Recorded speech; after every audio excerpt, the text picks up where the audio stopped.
রাষ্ট্রের মৌলিক সংস্কার, সেটার জন্য এই সরকারকে জাতীয় সরকারের রূপ দিতে হবে। জাতীয় সরকারের রূপ দিতে হলে বিএনপি, জামাত, গণ অধিকার, বিভিন্ন রাজনৈতিক দল বলেন, অন্যান্য রাজনৈতিক দল, অনেকগুলো দল বলে তো অনেক সময় লাগবে। আমি বলছি মেজর পলিটিক্যাল পার্টি, বুইফোর নাম সর্বস্ব পলিটিক্যাল পার্টি খুঁজে তো লাভ নেই। যেগুলোকে মেজর মনে করা হয়, যে যাদের অ্যাক্টিভিটিস আছে, যাদের ফাংশন আছে, যাদের গণতান্ত্রিক আন্দোলন সংগ্রামে ভূমিকা আছে, তাদের থেকে প্রতিনিধি নিয়ে, এটা 21 আছে, এটাকে 31 করা যেতে পারে আরও 10 জন নিয়ে, এটাকে জাতীয় সরকারের রূপ দিলে তাহলে যদি স্ট্যাবল হয়। নাহলে এই যে রাজনৈতিক দলের সাথে এই যে প্রতিনিধিত্বশীল আপনার অংশের সাথে যে সরকারের একটা সন্দেহ সংশয় তৈরি হচ্ছে, এটা কিন্তু সরকারের জন্য ভালো না। এবং এখানে আমাদের একটা শঙ্কা আছে, ইউনূস স্যারের মতো একজন ব্যক্তি, তার যে অবস্থান এবং মর্যাদা, তিনি তো কোনো বদনাম নিশ্চয়ই নিবেন না।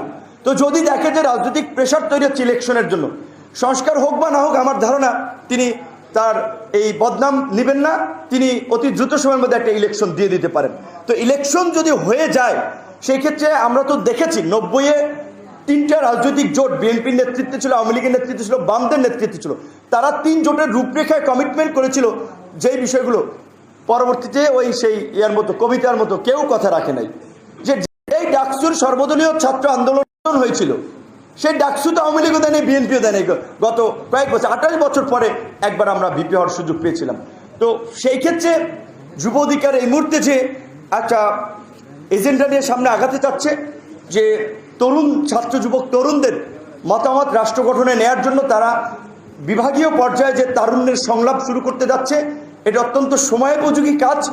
আমি মনে করি যে এইটা তাদেরকে ছাত্র যুবকদের পাশাপাশি সমাজের চিন্তা, সৃজনশীলতা নিয়ে যারা কাজ করে, সিভিল সোসাইটি কিংবা ইহসান মাহমুদ ভাইদের মতো যারা সংগঠক, তরুণ বুদ্ধিজীবী, তাদেরকেও এখানে কানেক্টেড করা দরকার। তারা সেপ্টেম্বর থেকে শুরু করবে, আশা করি তার মধ্যে দিয়ে তারা বেশ কিছু সংস্কারের চিন্তা ভাবনা তারা সরকারের কাছেও পৌঁছাতে পারবে।